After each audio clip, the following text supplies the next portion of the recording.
자살 시도도 몇 번 했었고요. 이를 악물고 하다 보니까 이빨 가루가 나온 적도 있었고요. 쓰러졌던 적도 있어요. 다행히 인공호흡으로 살아났는데 그건 아무도 모르는 건데.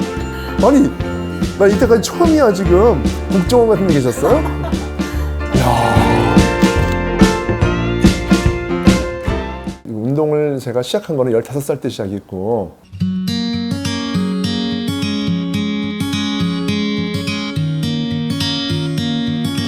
저한테는 굵게 말하면 한 3가지 실패가 있는데 실패 종합 선물 세트라고 얘기를 해요. 처음에 실패는 저의 신체적 실패죠. 몸이 약해서 늘 아이들한테 맞고 따돌림을 당했다는 것. 단순히 몸의 실패를 넘어서서 같은 반 아이들과의 관계의 실패인 거죠. 그런 가운데서 저는 좀 외로웠던 시간들이 많이 있었던 것이니까 자존감이 낮아진 거죠. 그러니까 그 신체적 실패가 저의 어떤 어린 시절에 어떤 실패로 다가왔던 부분이 없지 않아 있었던 것 같고요. 두 번째 실패는 부모님의 이혼을 통한 어떤 가정의 실패를 제가 직접적으로 목격했다는 것이죠. 아버지가 술도 많이 드시고 알코올 중독이 되셨고 또 어머님들 아버지 술값을 대느라고 돈을 정말 빌려오실 정도로 힘들었던 시간이 있었는데 일반적인 가정이 아닌 형태에서 자랐기 때문에 저는 항상 늘 나는 커서 결혼하지 말아야지. 어차피 결혼하면 나도 이혼할 거야. 좀 나중에 알게 된 사실인데 할아버지 할머니도 이혼하셨고 증조할머니 증조할아버지도 100년 전에 이혼하셨대요. 이혼의 뿌리가 아주 100년 정도 흐르는 가정이구나. 진짜 주변에 아무리 봐도 할아버지 할머니 이혼했다는 사람은 들어본 적도 없는데 저주의 뿌리가 우리 집안에 있네 이런 정도로 생각할 정도로 저는 그 그늘에 있었던 것 같아요. 그리고 또 하나는 이제 대입의 실패. 어렸을 때 이 실패는 다 연쇄골이에요. 또 부모님이 이혼을 해서 어머니랑 단칸방에 살면서 뭐 학원 다닐 돈도 없었고 대입에 실패하면서 저는 아르바이트만 한 30가지를 하는 시간들을 보내면서 그래서 신문 배달이라든지 뭐 청소부라든지 대리운전이라든지 이런 거를 하루에 최소한 3탕씩은 했어요. 내가 일하고 있을 때 주말에 뭐 사러 다니는 사람들 보고 뭐 먹으러 가는 사람들 외식하는 사람들 보면서 부러웠어요. 나는 그렇게 할 수 있는 환경이 아니었기 때문에 지금 와서 돌이켜보니까 그것이 실패가 아니었다 생각해요. 인생에는 실패가 없다고 생각해요. 저는 그 실패는 실패가 아니었고 앞으로 성공적 삶을 살기 위한 하나의 실현의 과정이었다. 실패 다음에 실패는 없어요. 실패는 한 번으로 끝난 거예요. 실패는 마지막이에요. 완료형이거든요. 과정형이 아니잖아요. 과정은 실현이고 실패나 성공은 완료라고 본다면 지금 성공했다고 말할 수도 없는 거죠. 지금 성공했다가 내년에 실패할 수도 있고 그렇게 따질 수 있는 거니까. 그래서 사람은 죽기 전까지는 아무도 어떤 사람의 실패와 성공을 장담할 수 없다고 생각해요. 죽고 나서 남들에 의해서 회자됐을 때 그때 비로소 증명이 되지 않나 생각을 좀 하고 있어요.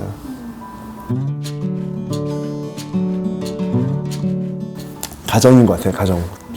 처음 행복이냐 불행이냐 실패냐 성공이라는 걸 느낄 수 있는 것은 부모를 통해서 얻는 거잖아요. 어렸을 때. 저는 사람들이 크게 좌절하고 이제는 더 이상 도전하지 않는 사람들을 보면 이것이 어디서 시작했냐? 가정에서부터 시작됐다고 생각해요.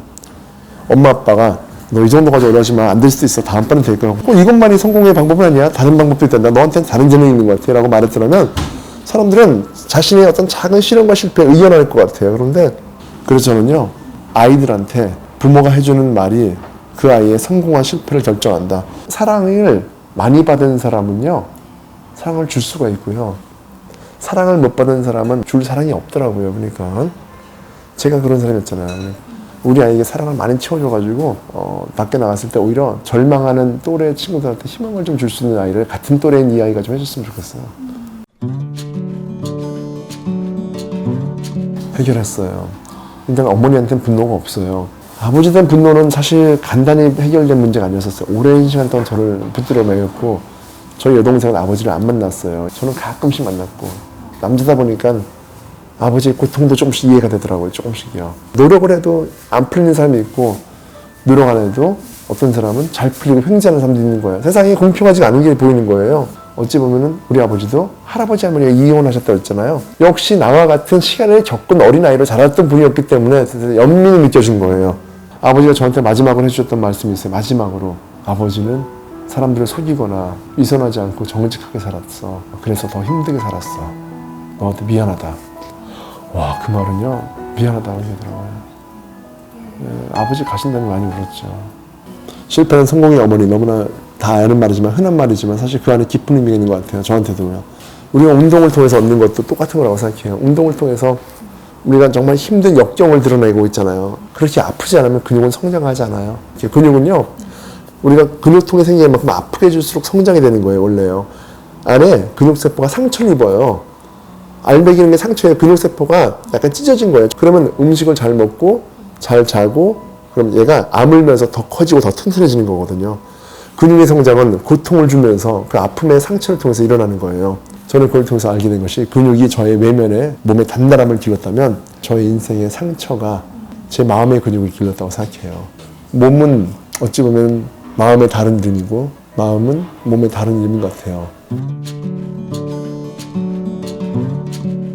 반드시 있어야 돼요. 가장 위험한 인생은 성공만 있는 인생이 가장 위험한 인생이에요. 저는요. 성공만 하다가 실패한 사람은 완벽한 좌절을 겪게 돼요. 자신의 실패를 용납하지 못하잖아요. 그러니까 극단적인 선택을 하는 것이고 또 한편으로 많은 사람들의 실패를 이해할 수 없는 사람이 있는 것이죠. 실패를 많이 하는 사람이 오히려 보통의 사람들의 마음에 공감할 수 있는 삶을 이야기할 수 있고 살아갈 수 있다고 생각해요. 저의 실패가 많은 사람들에게는 성공의 메시지가 됐으면 좋겠어요. 희망의 메시지가 됐으면 좋겠어요.